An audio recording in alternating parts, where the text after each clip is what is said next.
Good morning, students. Welcome you all in the class of History Civics. Today, I am going to discuss with you about the advantages of Rajya Sabha, the upper house.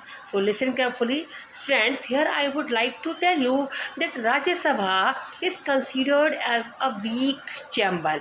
Weak in the sense it has just a lesser number in comparison to Lok Sabha. Rajya Sabha has the maximum number of members 250, whereas Lok Sabha has the maximum number of members 552. So means the lower house has just double number of members in comparison to Rajya Sabha. So it is considered as the weak chamber, but it never means that this upper house has no use. It has no utility at all. So it has certain advantages, and now one by one I am going to discuss with you about these advantages of Rajya Sabha, the upper house. So first advantages, the revision of wills. As we all know that lower house means Lok Sabha is overburdened with work, means it has to perform number of work, and sometimes here in Lok Sabha the bills are passed in haste, in hurry. So as a result, certain shortcomings just remain in the bills, but in the upper house these bills are revised thoroughly and shortcomings are removed.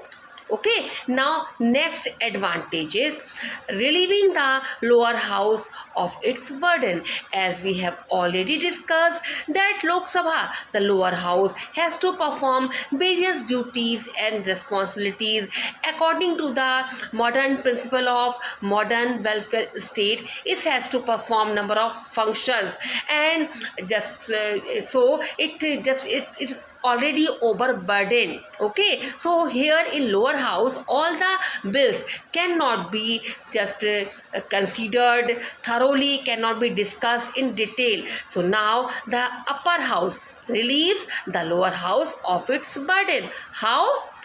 Here in the upper house the bills are thoroughly discussed, so Lok Sabha does not waste its time on such bills. Means it can just have a look and then pass the bill, because it knows already, lower house knows already कि after the bill is passed from here it will send to the upper house, and in the upper house the bill will be discussed thoroughly, so it does not waste its time over such bills. Now, as we all know, in the upper house, in the Rajya Sabha, the president nominates 12 members, and these 12 members are just excellent in the fields of art, science, literature and social service. So the services of these intelligent, the able persons can be secured for the nation. Okay, now Rajya Sabha is a permanent house also. Its 1/3 member retire after every 2 years and new members replace them. Means in place of the retired members, new members are elected. Okay, so this house provides continuity in administration and policies. Now let us know about some more advantages of Rajya Sabha.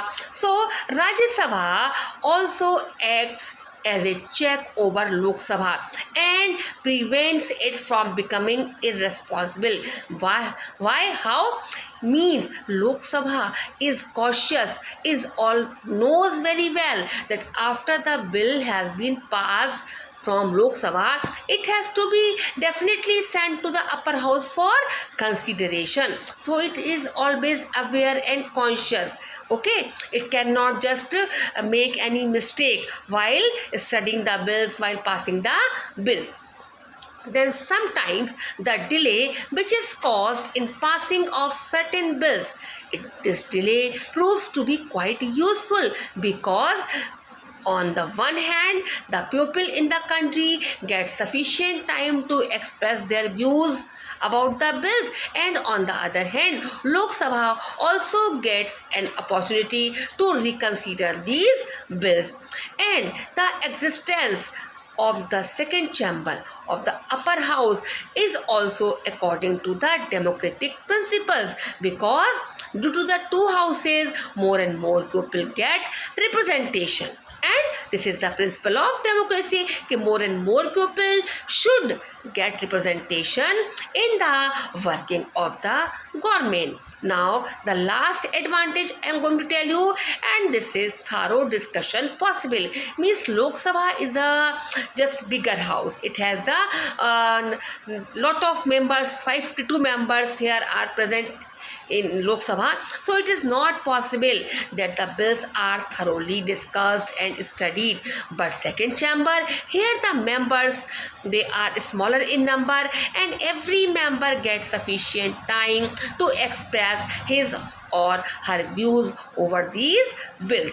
So thorough discussion is possible only in the upper house, in the Lok Sabha. Okay children, this is all about the advantages of upper house, the Rajya Sabha. Now in the last, I would like to discuss with you about the special privileges of the members of parliament. What are the special privileges of the members of parliament? So first, the members of parliament, they enjoy unrestricted freedom. They are free to express their views in the house, and no action can be taken against them for anything said by them in the house. Second, they cannot be detained for any civil offense during the session. Okay, they cannot be imprisoned for any civil offense during the session, and they cannot be arrested for any civil offense during the 40 days before and after the session. 40 days before and after the parliamentary session, members of parliament cannot be arrested. So I think the advantages of Rajya Sabha as well as the special privileges of the members of parliament are clear to you.